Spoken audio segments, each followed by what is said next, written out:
Hi Chris, how are you? Good afternoon, Rod. Yeah, I'm all right. Here we are on another hot day. We've got all the good weather, haven't we, at the moment here in the UK? I'm liking this though because it's not muggy, so we don't get muggy times 4. We get hot. True. It's genuinely It's hot. Yeah. And we got wind. We got wind here where I live, and so it's actually really pleasant. You can sit down. There's a bit of a breeze. We haven't had that for a while, and it is lovely. No, it's not very breezy here at all. And we were talking before the show, and the Ironman is on here, which is the second year in a row for it running in Swansea. It's Ironman 70.2, I think, is the way it's badged. So that means you swim 2 miles, you cycle 50-ish, and then it's a marathon, which is, what's that, 26 miles, something like that? Yeah. So they do all that in one day. On one of the hottest days, really? Last year, unfortunately, a gentleman died at it, so I hope they have none of that kind of stuff going on this year. Yeah, that's what would worry me if you're pushing somebody too far. No, he was a fairly young man as well, I think. So your absolute fitness, and I presume you have to train for this. You can't just rock up and do one. You know. Yeah, this isn't have a go, is it? It's funny. It's around the corner from me is where the changeover is for all the bikes and stuff. You've never seen such exotic bikes in your life. I mean, this must be what they're all like pick up with a finger carbon fiber things. Yeah, well, I wouldn't be surprised. I'd quite like that. I like looking at bikes. I have no idea what good, bad, or indifferent is. They just look cool. So I think I'd quite enjoy it. But when I went to a place near us, and near you is the Forest of Dean, I was amazed how many children have got very expensive bikes. Like, it's quite a culture. Yeah, it is. I think it's one of those things. I think if the parents are into it, the chances are the kids have no choice but to get into it as well. So, yeah. Motorbikes I can do. Bicycles I'm less good at. Fair enough. Right, it's episode 233. It's the 12th of July. It's still 2026. It certainly is, and we've got a few months to go. So, follow-up. Yay, more Palantir. Yay, more Palantir. And, of course, this silly thing has broken because Safari is a pain in the bottom. So, let me just deal with this 1 second. Apologies to listeners and viewers, but this is coming. Here we go. This is good news, I think, though, for those of us that don't like Palantir. This is good news. So MPs tell NHS to start packing their Palantir's bags ahead of the 2027 contract break. So hopefully they're going to exercise the break clause. Well, this seems encouraging, doesn't it? I mean, there's been a lot of noise about this. We've reported on this. We missed 1 week, but I think it's been a fairly steady news story for us for the last 5 or 6 weeks about how there was discontent amongst some MPs, about how the contract had been signed during COVID without an awful lot of oversight. The current government seemed to just keep it going, and what Palantir gives the NHS is this federated data platform. And it's the English NHS, just to be clear, and not all of the English NHS, because there's some parts of the English NHS have wanted no part of it, particularly in the north, I think. You know, not beyond the wall, but, you know, that would be NHS Scotland. But in this case, it's a cross-party group of MPs, so it'll be an all-parliamentary working group, no doubt, have told the government to start planning for life after Palantir, saying that the NHS should use its 2027 break clause and get out of it. Not only because there is already functionality that exists within NHS England that they could do this with their own technology stack, but also because that there is overwhelming public feeling that they shouldn't be part of Palantir. Okay. Yeah, no, agreed. Hopefully this will happen. What worries me with these things is, will they actually do it? You know, when push comes to shove, will they push the big red button? I think there's two things there. There is that as will they do it, because as we know with all government contracting, that it's easy just to keep doing the thing that you're doing. You just put down the X amount of money again for another 5 years worth because that's what's been working. It's easier than the process of change, so you just go along with it. But then there's also the fact that your data is already in this. So, and your data specifically, as somebody who exists within NHS England, is already within this. So presumably the CIA are combing through it right now. Yeah. Yeah, you're right. My data's already there. I've had it. It's a worry because, you know, GDPR and the Data Protection Act in the UK and all the rest of it, and sovereignty, which is more and more important these days, and that's one of the reasons these conversations started coming. It's not good that, you know, you've been handing over this kind of data to a, you know, not currently hostile, but it's not inconceivable at some point a hostile nation, and that's probably the more concerning thing for me. Yeah, they can know loads about us. They know an awful lot about us. Our defence contracting, our police agencies, our health data. I mean, 51st state, right? Yeah, okay. Anyway, let's see where Palantir get to. next year.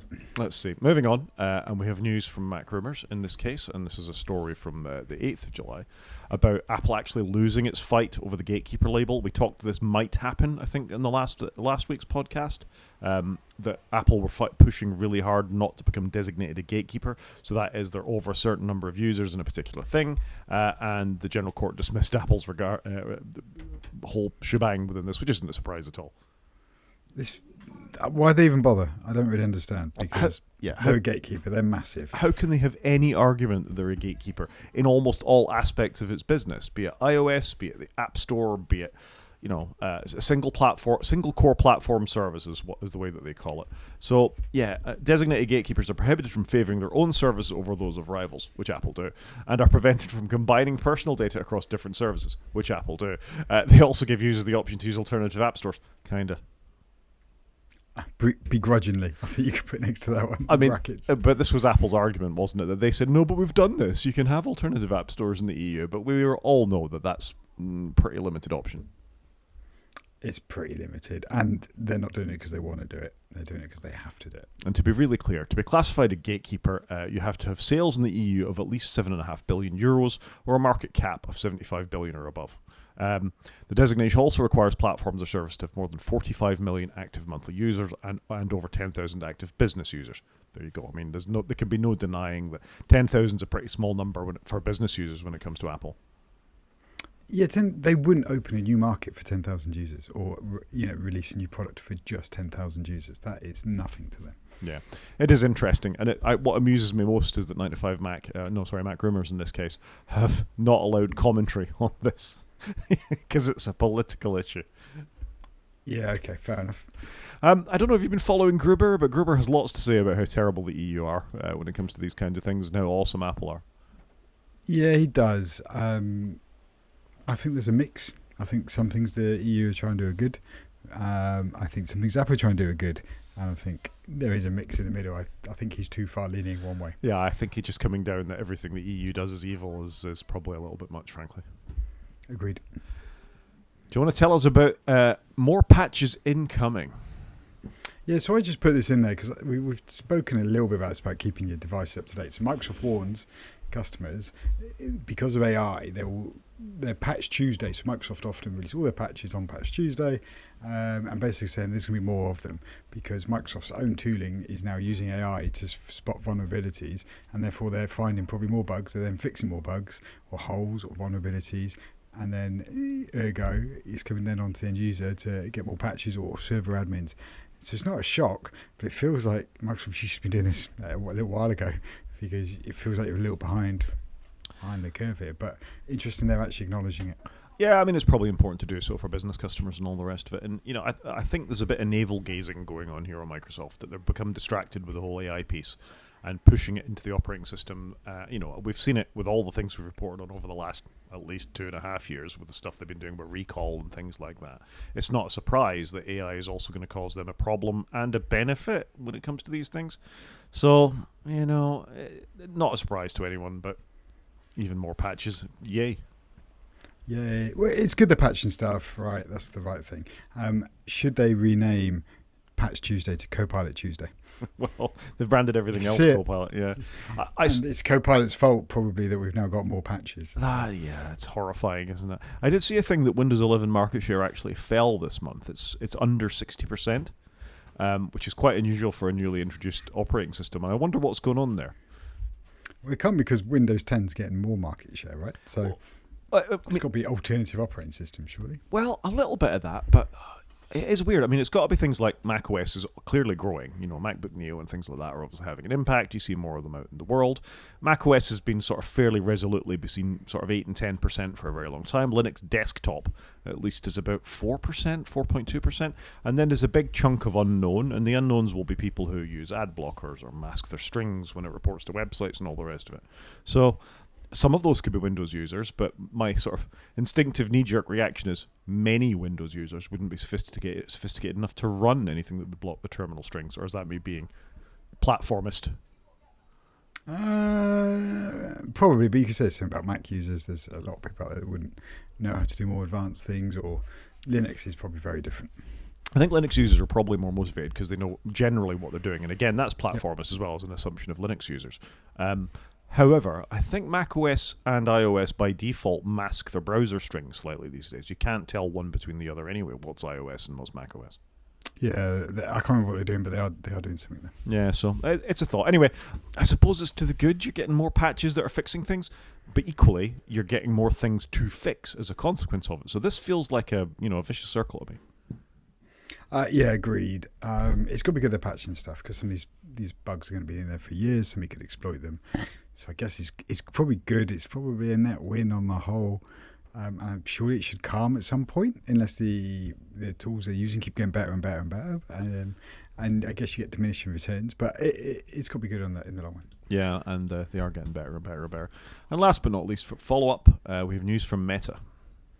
Yeah, so Meta pulls their new image feature after a backlash. Imagine Meta releasing something and then getting a backlash. But this was the tool that basically allowed users to use AI to make fake images from content out of Instagram. So you could take anything that was for public consumption on Instagram and use AI to change it, manipulate it. And it's like, really, like at what point were you in a meeting and this was a good idea?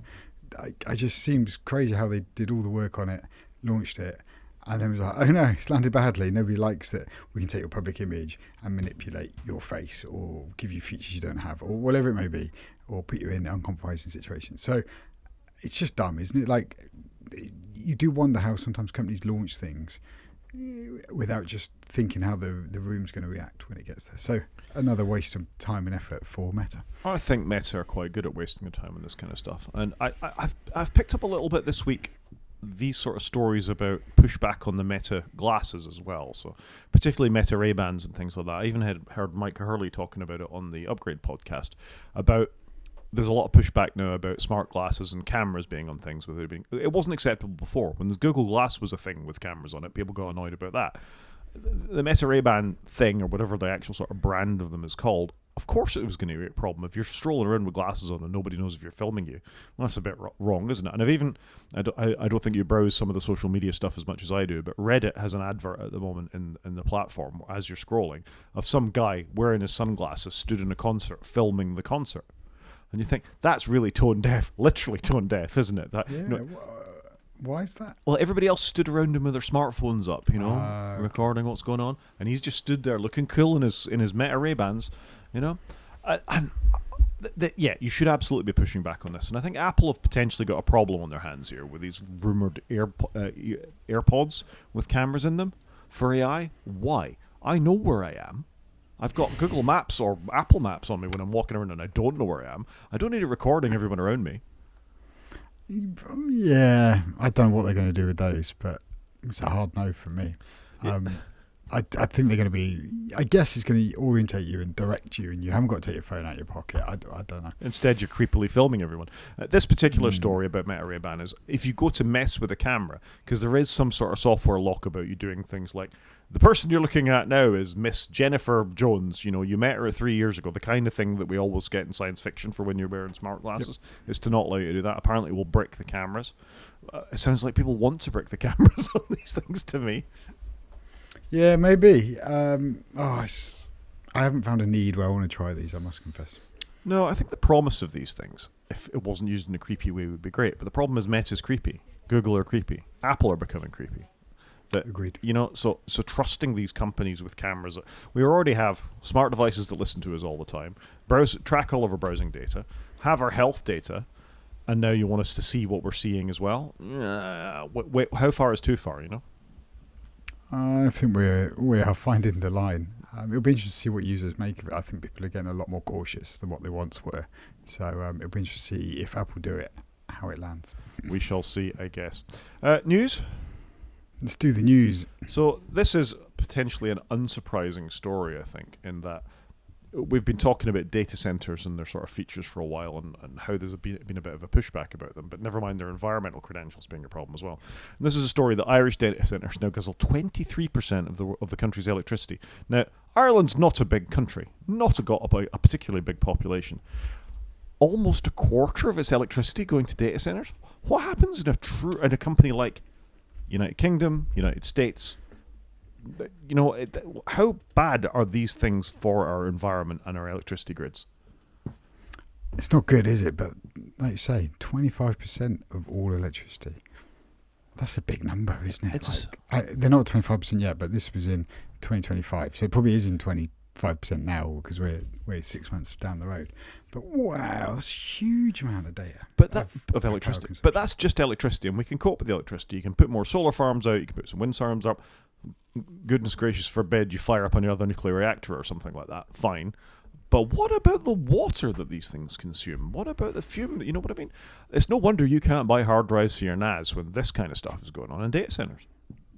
Yeah, that was just his hot take. My hard drives have gone up £100 per hard drive, which is a little scary. No, it is crazy, isn't it? How many people in Ireland are actually using any of the stuff they're hosting, and they're now pumping out all the CO2 for and all of that. So it is a scary stat. Yeah, it really is. It worries me. You think that's just Ireland. Times that by every country in the world that's got a data center, some of which will have more than others. And obviously you don't need a data center in every country because the point of these things is they're nodes within a distributed cloud. So if you need to fire up more servers because of particular demand when, I don't know, Chicago wakes up or something like that, then maybe you can have 5 data centers close to it and one a bit further away. But I think the impact of these things we're only just beginning to see. And most of this is driven by AI. And when this bubble pops, it's not just going to be the stock markets that go down. It's stuff like this is going to be affected as well. Yeah, agreed. And as we're using more and more AI, like how do we not get AI to make itself more efficient? Because surely that's what we all want at this point. We're all using it. But how do we make it more efficient? Because it can't carry on like this. It's exponentially getting worse, not better. Yeah, I think the problem is capitalism, Chris. That somebody's making money out of this, and that's why it's continuing to go. But surely they would make more money if they made it more efficient. Would they though? Well, they could just carry on selling you your tokens as they are now, but it'd cost them less to service those tokens. I don't know. I think it's not like the prices would drop if the energy costs drop to the hard drive costs drop. They've got you in a bubble now. It's not like the oil industry was really great at making your oil cheaper every single time that there was a glut. Yeah, okay. Yeah, fair. It's going to be super interesting to see where they end up with it, but it's got to get more efficient than this. Colour me cynical. Not at all. Speaking of AI, this is a fascinating story that broke just at the end of the week here. And again, Gruber had many things to say about it. But the long and the short of it is relations between Apple and OpenAI, the company that make ChatGPT, seem to have been cooling for quite a while. They were featured quite heavily in the famous 2024 keynote that you could integrate with ChatGPT, and it's still the integration. If you ask Siri on a non-iOS 27 enabled phone to do something, it says you need to activate ChatGPT to do that, or you need to add your credentials for ChatGPT to do that. However, as I say, on July 10th, which is only 2 days ago as we record this podcast, Apple filed a suit against OpenAI, accusing them of stealing their the ex-employees that now work for OpenAI of stealing trade secrets. What did you think of this story? What do I think of this? I'm not that surprised, I guess, that employees potentially have stolen something because I've done this before and I'll just bring it with me when I come over. But and it probably happens both ways round, right? Apple probably employed people that brought things with them. So I'm not that surprised, but and it's going to happen all the time, isn't it? But it definitely feels like OpenAI and Apple are not on the same page anymore. They once were, but they are clearly not now. Yeah, I mean, the lawsuit names Chang Lu and Tang Tan as two of the defendants. Tang Tan was VP of product design and left not long after Johnny Ive did. So the sort of crux of the lawsuit, as far as I can see it. And Johnny Ive isn't named in the lawsuit, but this is people that used to build devices for Apple who've moved to OpenAI, who have expressed an interest in building devices. And that feels similar. It's not about the AI fact or the AI chops that they're bringing with them. It's the fact that OpenAI has clearly stated, what's the name of the company? IO or something like that Johnny Ive started with them, where they're going to have devices. And that really is a problem because I'm sure Apple have got that trademarked up the wazoo. Yeah, you would have thought so. So yeah, super interesting what's going to fall out of this one. And I think OpenAI and integration into iOS is done. It certainly feels like it. Well, particularly when they move to sort of Gemini or Gemma's frontier models. It's interesting that to me that 9 to 5 Mac Apple actually gave them a statement. Apple never gives statements to this kind of thing. They put it out in court and they leave it there. So they're obviously clearly feeling the pinch on this one. Yeah, yes, it is odd for them to comment on literally anything. So yeah, well done. Yeah, so they got a statement, and there's OpenAI's as well. But the long and the short of it is Apple is accusing them of stealing the trade secrets. So yeah, it'd be interesting to see how this plays out. It won't be quick. We know that. They'll probably still be talking about this in 3 years' time. But yeah, fascinating. Isn't it amazing though that Apple probably had some trade secrets in AI that were worth stealing, because they haven't been like ahead of the game on this one. I don't think it's got anything to do with AI. I think it's got to do with the fact that here's a voice-enabled widget that responds to that sits on your desk like a HomePod or Siri or an agent like that in hardware. I think that's what it's got to do with. Yeah, you're probably right, because this is the next place they're going to go, isn't it? So it does make sense. In the statement, OpenAI wrongfully took Apple's secret and confidential information regarding our unreleased technologies, processes, and products. I mean, it's the products part. Apple are quite, if we all think back to the iPhone 4, they're quite defensive of their products and people stealing them. The one that got leaked. The one that got left in a bar. Yeah, that was a bad leak, though, wasn't it? And if you think of what the ongoing thing with, is it John Prosser from FPT, having a Zoom call with someone and seeing a version of iOS 26 running in the background, which is an ongoing lawsuit as well. Apple are quite spiky about this stuff. Yeah, well, they've got to defend it, and they've also got, it's not really just getting money back for what's happened, it's more sending the message to stop people doing it in the future. That's why I imagine they really want to go with it, is having it as a deterrent. Yeah, interesting. Like I say, bears watching, I think. Another thing that bears watching is you and the web if you're looking for a job, and this is just another expression of AI. We need to retitle this the AI podcast. All of our news stories about AI these days. Everywhere's heading that way. Yeah, this is a story that an Indian developer has written a tool called Autopilot Job Hunt, where you can bang your CV into this and tell it the kinds of openings you're looking for and the things you absolutely won't consider, and it'll go off at night and find job openings as they open for you. It won't actually apply for them for you, but it will sort of do all the configuration, the discovery, and all that kind of stuff, and then message you on the Telegram messaging platform to tell you that there's a job you might be interested in. Surely, though, the next leg is going to apply for you. You're going to go, yep, and it's going to go, okay, done. You can see it now. And then at the other end, you can have somebody with AI to read your CV and see if you're a good match. And you should be an amazing match because you've used AI to get you this far. And then the AI will talk to the AI, and there'll be no human beings involved in it at all, and nobody will ever get a job again. Yeah, and we use more data center, and Ireland will be up to 50-50 at some point soon. The world is over. It's quite an interesting use of these kinds of technology, and you can see as you begin to use AI to code things, you begin to open up a little bit. And occasionally I get a little glimpse to what the AI bros are on about, that you can see how enabling it can be for somebody to use it. But my reservations stand that it makes you lazy, and you stop checking its output, and you just accept what it's doing. And if you're lucky enough to spot the one thing it's doing wrong, you might add in a next prompt going, hang on, you're not meant to do that, you're meant to do this, and it'll fix that. But you're still not picking up and reading properly what its output is. And that's my concern with this. If it's built you a CV based on presumably the CV you initially fed it, at some point you're not going to recognize the CV you initially gave it. And what it's putting in on your behalf, I don't know. Maybe it's claiming you've been king of the world. I don't know. And you might be sat in an interview and they pull something out of your CV that you've not read. And then it's like, oh, I didn't know it was in there.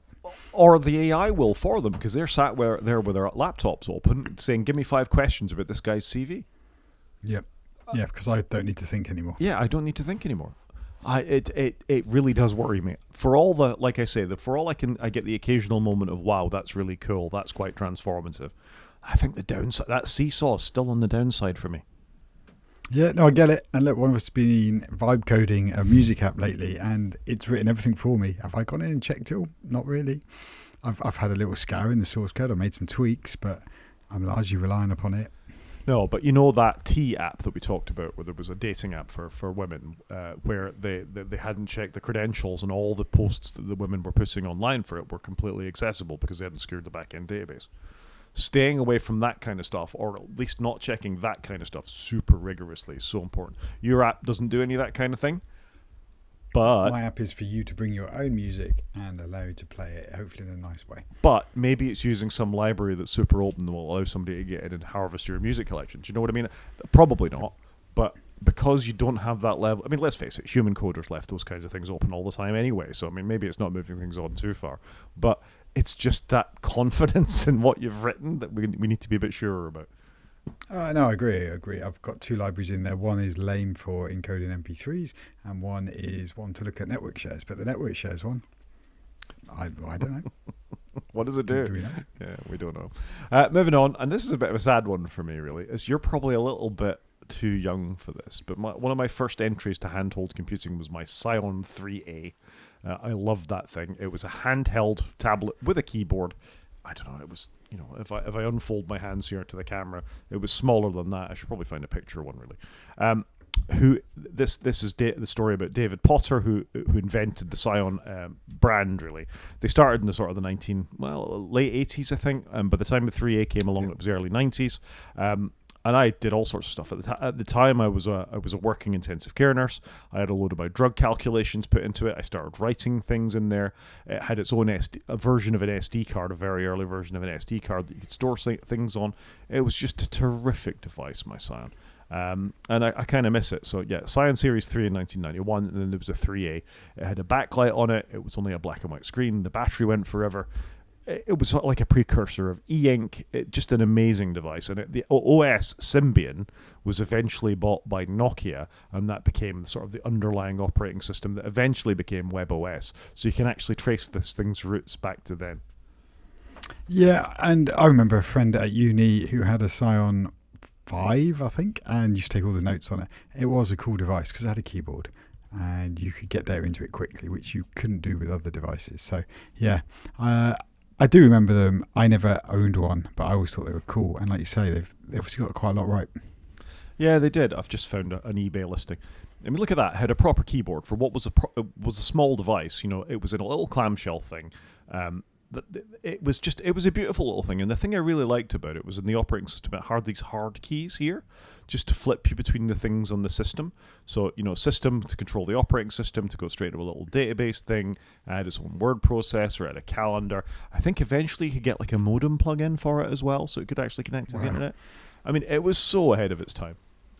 Yeah, they were cool. And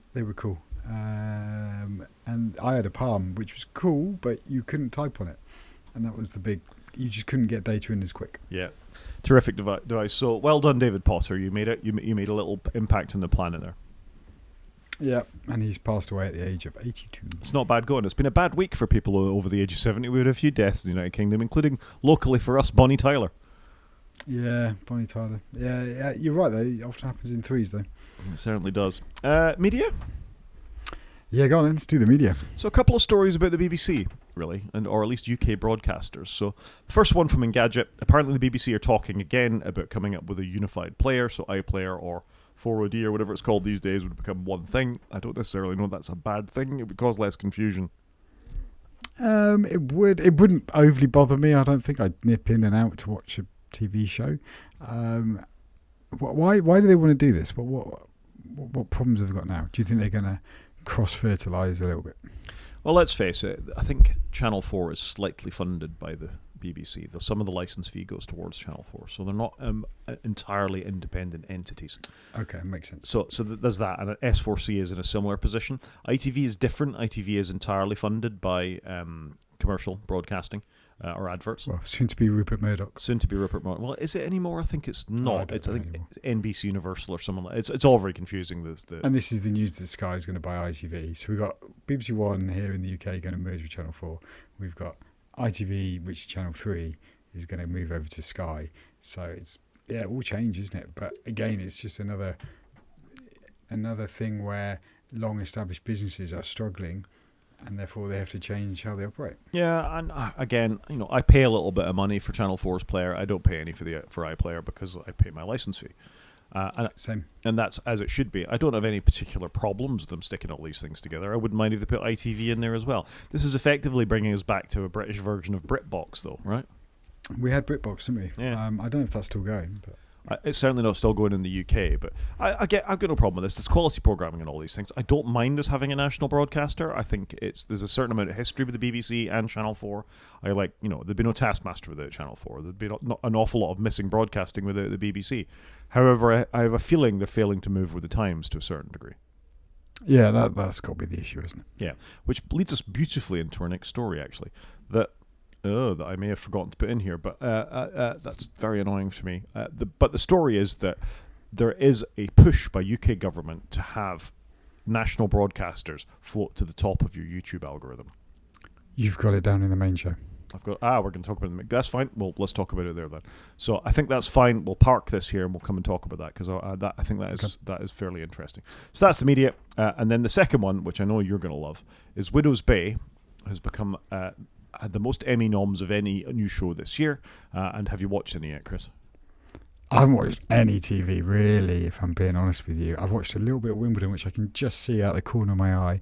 I think that's it, really. A little bit of Wimbledon. I've barely been at home, I must confess. This is good news. I think Widow's Bay is a great new show. Fine Welsh actor Matthew Rhys is in there as well, who has been nominated for a Best Actor award as part of this. I thoroughly enjoyed Widow's Bay. I thought it was quite well done. And there's lots of Apple shows nominated within this. I just want to point out the Emmys webpage, though. I don't know if you've had a chance to look at this, Chris, that this is the most stupid way of actually seeing who's been nominated for anything ever. So you get presented with this, and you can go and you can download it all, and that's great, and you can look for particular awards. But to find anything, you actually need to click in to whatever thing it is you're looking for to find out what's been nominated. Okay. Yeah, okay. So you're going to each one to see the icon. Yeah, it's just... Why would anybody want to do that? Yeah, it's not fantastic, is it? It's really not. But looking at this, so I've clicked on Outstanding Comedy Series. We have Margot's Got Money Troubles is an Apple show. Shrinking is an Apple show. And Widow's Bay is an Apple show. That's pretty good going. Yeah, 3 out of 9, I think that was. So that's the third. Yep. It's not bad. Just again, lead actor. Matthew Rhys for Widow's Bay. Jason Segel. Both Apple shows. Yeah, for Shrinking. Yeah, they're doing all right, aren't they? They're doing fine. And so it goes on if you go through this. In fact, if I go to supporting actress, which is what I clicked on before, there's 2 for Widow's Bay. So you get Dale Dickey for Widow's Bay and Kate O'Flynn for Widow's Bay. Oh, and actually, Michelle Pfeiffer from Margot's Got Money Troubles. It's also an Apple show. Oh, and Jessica Williams for Shrinking. So they're owning it. So that's 4 out of 7. Yeah. Oh, on Apple shows. Yeah, that's very impressive. It's very impressive, and all credit to the artists involved with this. They're obviously doing some great work, and I will say both Dale Dickey and Kate O'Flynn are tremendous in Widow's Bay. I haven't seen Margot's Got Money Troubles, although it's on my list. But well done, Apple TV. It's really firing on all cylinders. Yeah, they've kept their guns of quality, haven't they? I think largely. I think they're doing all right. Right, I'm now going to talk about a show that you're never going to watch. So this probably has no relevance to you whatsoever, but I'm still going to talk about it. Have you heard of The Pit? Yes, because you've told me about it on this podcast. Yeah, but you're never going to watch it. But I just want to point out, I finally finished season 1. I'm about 2/3 of the way through season 2. And it is absolutely terrific. As an ex-medical person myself, I just think they do the most amazing job of bringing that world to life, including things I've never seen on a TV show before that I've only seen in real life that actually happened in this. And they managed to, I know it's an American show, they managed to maintain that particular sense of humor that healthcare professionals have to have as a kind of armor when they deal with this kind of stuff that they see day in, day out. And more than that, I think they're making some fairly acute commentary about the state of the American healthcare system at the moment and how it's changing. Not that it's glass houses and all that. The NHS is not a perfect organisation. And has its own share of problems. But a lot of these are highlighted with, the fact that insurance is required for treating people. And now if you run out of insurance or you don't have it at one hospital, you have to be transferred elsewhere. I just think it's a terrific show, but you'll never watch it because some of the injuries are really grim. Yeah, sadly, it can be as amazing as you like. I do not like hospital dramas. It's not my bag. 96% from the critics, 86% from the audience. Season 3 is in production. And just to bring it home, there is a Welsh actor in it. Who knew? I only just discovered that this week. Oh, okay. I didn't know that. So Geron Howell here, who plays Whittaker, is in a show called Ludwig as well with David Mitchell. I think I've heard of it. Yeah. I've not seen it. And was Young Dracula, which my kids watched when they were much younger. And yeah, I was like, I'm sure I've seen him before. So I went and actually looked him up. Yep, Welsh actor from Barry. Oh, okay. There you go. Not too far away. There you go. Not too far away. Games? Go on then, let's do the games. I'm just skipping over because you said you haven't watched anything, so I'm assuming you haven't watched anything. Oh no, literally haven't. I don't really know where the week's gone. You're too busy vibe coding, man. It is a real problem. The games news this week isn't good. Microsoft have gone crazy and axed thousands of people, basically, from very, very well-known studios. Yeah, it's not good, is it? So Microsoft has laid off, a whole bunch of people from Xbox, circa 3,000. Xbox being all things games. I do like the artwork, by the way. This looks like Commander Keen artwork, if you remember Commander Keen from back in the day. Why have they picked Commander Keen, Chris? Assuming, I don't know, but I'm assuming one of the studios made Commander Keen. Do you not know this? No. It's your very favourite publisher. Very favourite. Yeah, your favourite purveyor of games. Westwood. id. Oh right, id. Really, id did it. Okay. I did have Commander Keen on my beige 486. id did Commander Keen before they got into first-person shooters. They did platformers, and Commander Keen was one of theirs. Wow. Okay. I didn't know that. But yeah, look, Microsoft have announcing plans to lay off 3,200 people from Xbox division. I think this is appalling. So this is their new CEO of gaming, Asher Sharma, and obviously they need to make, for some reason, they need to cut people off, probably because they're spending so much on AI that they can't afford to keep these various game studios going. They spent a lot of money buying Bethesda, mostly to get Call of Duty and things like that. But they bought these studios, and now they're just going to cut them so much so that now we're not going to make the reason why you bought them, because you don't just want all their legacy, you want to do the titles. And we saw this with EA, didn't we? Electronic Arts, they bought up everybody, cut them all, and now they've just got a couple of legacy franchises, and they barely make anything with all the quality IP they've got. It's really sad. I mean, it's like the movies, isn't it? You end up with the big Marvel tentpoles and the odd other thing, and that's it. However, the really interesting stuff happens down at the indie end of the market, or on television these days. And I think games have got to watch out for this the big studios need to watch out for this. I don't really play up. I know I played a bit of Battlefield 6 this year, but Slay the Spire is a tiny little indie studio, and that's what I play. That kind of game. It's the way we're heading already. Yeah. Like we're already heading there because the big ones don't want to make the games we want to play, and so you head to the smaller studios. So it's already happening, and the big ones will be bought up, and now they're all being downsized. You makes you wonder what their rationale for acquiring them was. It's to own the market. If you've only got two big tent poles, then people will buy the tent poles. They're going to buy the next version of Call of Duty, the next version of Battlefield, and the next Grand Theft Auto. Done. Yeah, maybe, but they need enough staff to keep churning them out. They fired 90 people at the id Software, the Doom studio. I don't even know how many people would work there. It feels like a lot. I mean, they're saying up to 50% of some of these teams. Yeah, it's another maintenance mode. It's catastrophic. Are they going to get AI to write everything and vibe code it? Yeah. Right, okay. I mean, we talked a few weeks ago about PlayerUnknown's Battlegrounds having AI teammates. So why would you bother writing sensible code for your players if you can just get AI to do it? Yeah. I think it's really sad. As somebody who got into computers largely because of gaming, I've got a very sort of special place in my heart for it. And I think, when you start to take liberties with this kind of thing and you take away the humanity and what makes games special from them, and obviously there's still people involved in it, but big business just sort of cutting it, you're going to lose that care and craft of a well-designed game, same as a well-designed app has, and that can't be replaced by AI as far as I'm concerned. I'd agree. And who's going to come up with new, compelling ideas? And I think AI gets us so far, but you do need people's minds and brains and their creative input. So I don't know. It's a bit sad. I used to be a programmer, and like you, I got into computers because I enjoyed games, and then I enjoyed programming, and the two came together. And I know I'm doing some vibe coding, and I do feel very conflicted about it. I'm enjoying the process of making apps that I want to use. I don't know whether I'm going to release them, but do feel conflicted on the whole thing, though. You're not a multi-billion-dollar studio, though. Microsoft do all right. They don't lose lots and lots. I am literally one guy in a shed, so I feel less conflicted that way. But it's still the principle of the thing. I think that's what infuriates me, though. In the same way we talked about Volkswagen, was it last week, the week before? Still being in the black but firing employees. This is the same sort of thing. Have they seen the writing on the wall, and there's no money in this for them, so they just aggressively cut them and strip them down? Well, where is their money going? Because Microsoft do all right.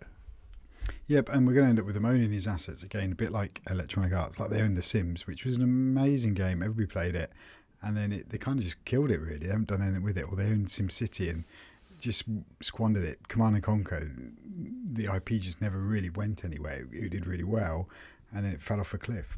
And that's what worries me. Are we going to have the same problem now with all these great names and brands that they've acquired, and they just end up dying on the vine?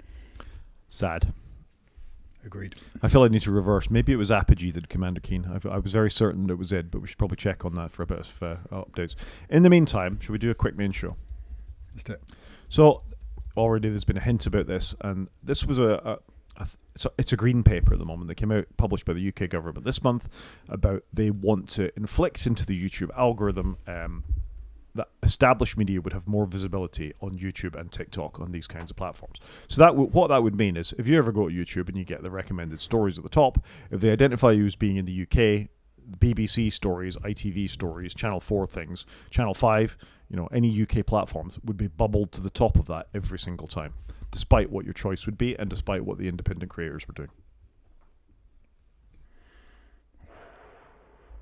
I'm putting faces. I don't know what I think about this.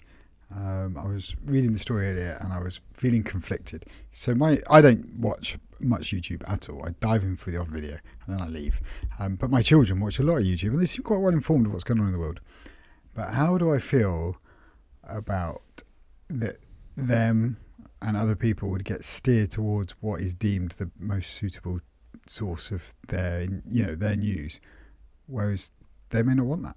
They may have their own choices, their own outlets. That's why I'm feeling a bit conflicted with it. We feel like we're going to be channeling people to get the news from where we want them to get the news. It's difficult, isn't it? Let's face it. The established broadcasters already get money from the government, from our taxation, particularly the BBC, from what goes on. So why should they be pushed to prominence on a platform that values its own algorithm, so it wants to pick what it picks to push players to the top, but also over user choice? If you subscribe to particular channels, then that's what should be prioritized. I understand the need for preservation of the BBC and ITV and those brands and quality journalism, because let's face it, not all of these channels carry out quality journalism. However, certainly the ones I tend to pick, I feel that they do. They talk about due diligence. You've got channels such as TLDR News that that have a big staff that cost them about £500,000 a year to operate. That's not at the scale of the BBC, but they managed to put out a daily news show for the UK, for Europe and the world that is of high quality with decent analysis, and I can consume the news in the space of about 6 minutes. So I think I'd like to be offered the choice. I don't think the government should inflict this kind of thing on you, particularly on a sovereign platform. If you choose to go to YouTube or TikTok, that's your choice. It's got nothing to do with the UK government. So I kind of feel like it's an infringement of your civil liberties. If you want to watch the BBC, go to iPlayer or turn on the telly and pay your license fee. That's right and proper. Yeah, I think I'm kind of with you on this. Part of me can see how they've dreamed this up. But I'm like, it feels like a little bit too late, and I'm not sure we should be steering people, like I say, as to where they get their information. I feel very conflicted with it. I mean, if you like the BBC and you subscribe to, I don't even know if it's there because I don't, but let's say there's BBC Wales news channel that will give you a synopsis of 15 minutes of Welsh news in 30 seconds. I bet they've got a lot of viewers because of the BBC, and lots of people will have subscribed to it, and that will already be bubbled to the top of their algorithm. So it's a bit heavy-handed to then make sure that BBC content is bubbled to the top. And I think it's really hard on smaller creators. Yeah, I really don't know about this. And also you're telling a platform how you want their algorithm to behave in your country. I don't know. I'm really not comfortable with it. Yeah, I think we're seeing an increased instance of governmental interference, not only on YouTube, but on what people can look at on the internet, what they can share on their phones, who they can talk to, and what app stores they're allowed to enforce. And in some cases, that's right, as we see with the EU and what's going on with Apple, that they are fighting for their citizens' rights. And in some cases, they're wrong, and I'm worried that this is on the side of wrong. Yeah, I think there's a very fine line, and it doesn't. You can understand it at a very high level. Oh yeah, well, it makes sense that we'd push the national broadcasters up the top. But then when you start thinking about it, it's like, well, hang on a minute. Then how far are we away from having state-controlled news and messaging? That's what would worry me. I mean, in this an article from The Guardian, they've harboured concerns about their content being drowned out by less reliable content or demoted by the sheer weight of English language material generated in the US. Well, that's fine. Maybe what you do is you promote local British creators like that TLDR News, who are British, which is a verified source, and you support them all equally rather than just coming in with the £800 gorilla in the room, which is the BBC and the ITV, who already have all that resource and should be left in the market to sink or swim without interfering with the algorithm. Yeah, I think I'm with you on this. It just doesn't feel quite right, does it? It's very heavy-handed. Anyway, that was one thing, and then the other thing that I just thought I'd want to discuss with you, because I know we share this, and it's a hard left turn over what we've been talking about a minute ago. We have unified travel routers, Chris. We do. So we're going to now talk hardware. So I've bought a unified travel router 6 months ago. You very recently bought one. Yeah, and the first time I came back from having used it on a small trip to, I can't remember where I went, Germany, I think. I got back to my place and everything had stopped working. Everything had stopped working. My phone wouldn't log back into the Wi-Fi. My HomePods had disconnected. My laptops wouldn't connect to anything. But I've got a couple of Linux boxes kicking around and the router itself, and they were just ticking along happily, nothing. But when I came back in and shouted at Siri to turn on the lights, and it didn't, I thought something was astray. I didn't think anything of it. I thought maybe there was a power cut. Everything had gone down. And then it happened again when I came back from Edinburgh 2 weeks ago. I connected to my unified travel router when I was away, had a lovely time, came back, and I've discovered I am not alone. That I don't know if you read the article. No, I have looked into it, but I was just going to jump in here. I think you and I perhaps use our travel routers in one fundamental different way. What's that? So the travel router, for people who don't know, you can use it basically to share your home's Wi-Fi when you're out and about, and then you get a travel router to connect to guest networks or use your iPhone for tethering.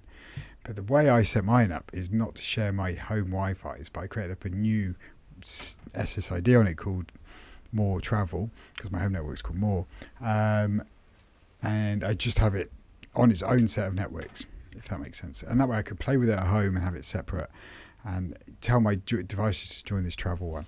And so I have a specific travel SSID, and so I've not seen this bug that you are now going to go into. Yeah, but that's not why I bought the thing. The reason it was sold... No, I know it's not why you bought it, but that's why I do it, because I do join my switch to that network once. I've joined my remarkable note-taking device to it, whereas normally when I'd go out, I wouldn't bother connecting those devices to the Wi-Fi, whereas now they would also get the Wi-Fi because they will connect to my travel router. Yeah, but the point of the unified travel router and the way it's sold is that you just take your home SSID with you, so that's your network name. So that's, and it VPNs you back into your house. Possibly. You don't have to turn on the teleport thing.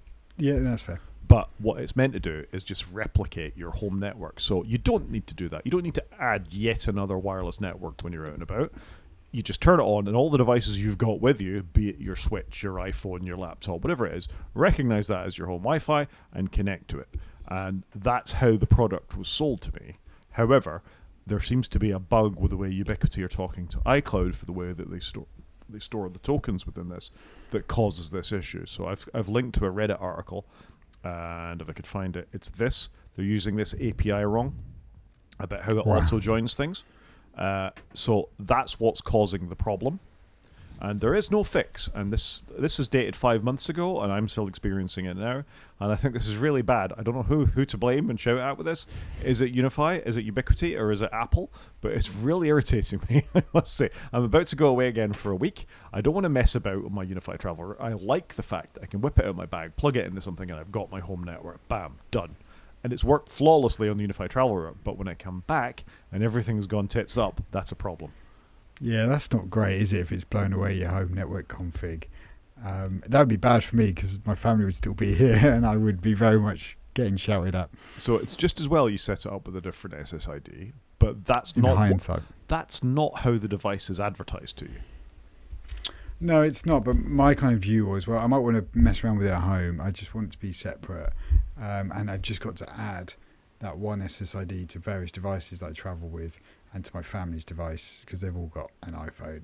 And so that when we go away, I just connect the one device to the network. And then there's also a little bit of security there, isn't there, with their firewall and stuff. But you can mess about with it when it's still named the same thing because it just appears in your Unify app as a different device. I know. I don't know why. I was just a bit cautious.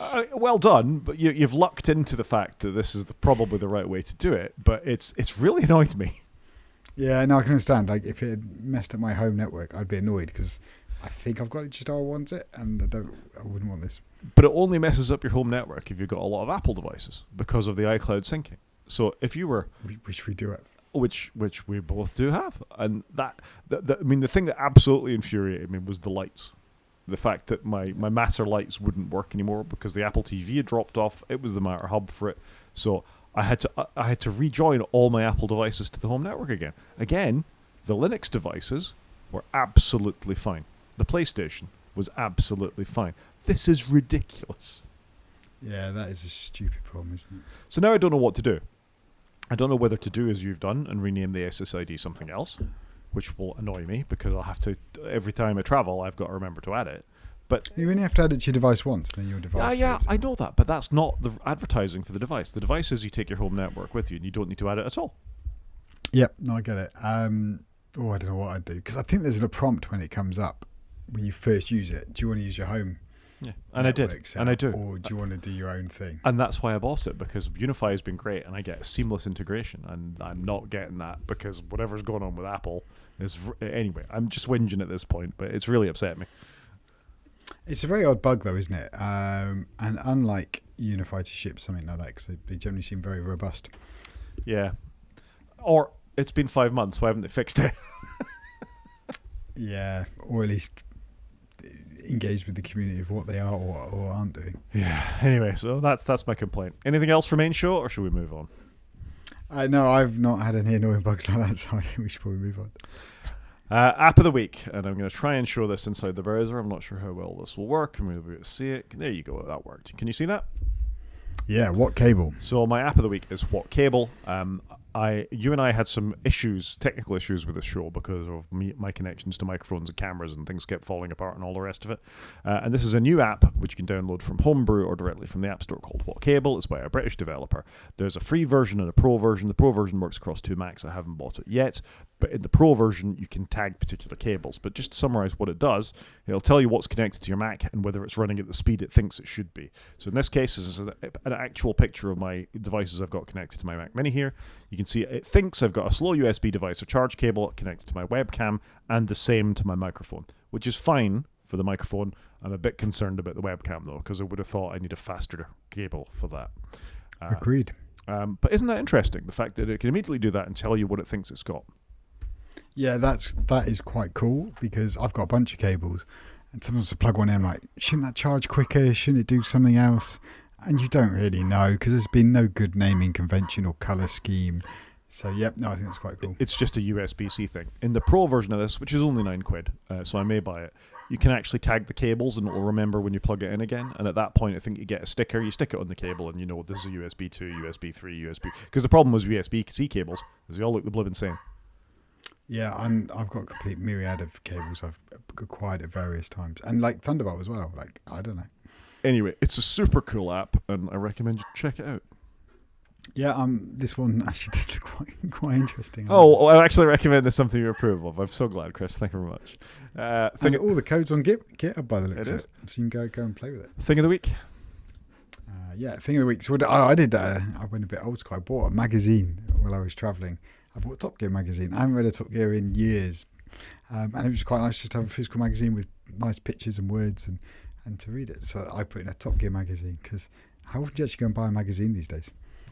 I don't remember the last time I bought a magazine. I will look in Apple News, although not that frequently. I think the news stories occasionally get recommended. I mean, I'm interested in cars too, but I generally hit the internet.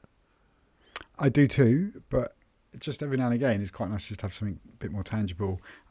Apple News, I don't know why, the way you read magazines in Apple News just has never been great. They've really struggled to recreate flicking through a magazine, and I don't know why they've made it so painful. So it was just nice to get an actual paper magazine. It's nice. I used to love a magazine. I probably spent far too much money on magazines in my youth, because you'd buy the computer magazine or you'd buy the car magazine or whatever it would be.